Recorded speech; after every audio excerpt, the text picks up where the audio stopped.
why are there so many hamstring injuries to start the AFL season?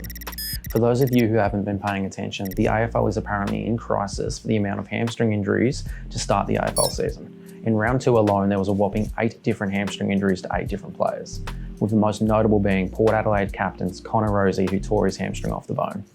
Connor is one of my absolute favourite players to watch.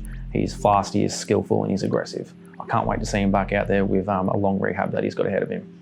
So why are these hamstring injuries occurring?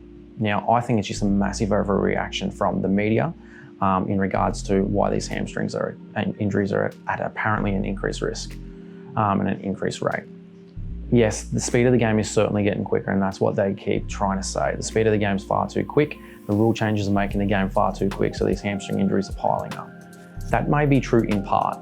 We know hamstring injuries occur in particular at high speed running, and obviously once we're becoming fatigued, that is only going to increase that risk of hamstring injuries occurring.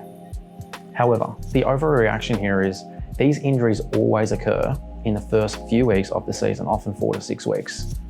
We also know that the injury risk for all injuries is in this exact same window. And the reason for this is the body hasn't adapted to the intensities of the game. This is not even just true for the AFL, the most physically demanding sport in the world.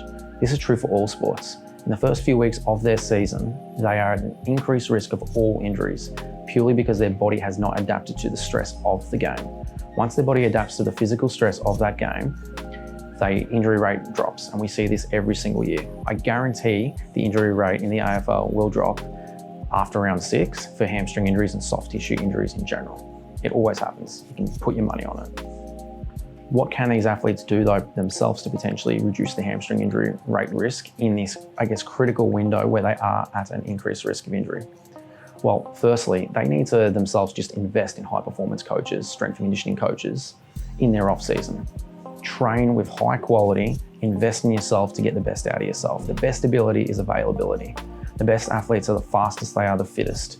In every different sport, power is winning everything.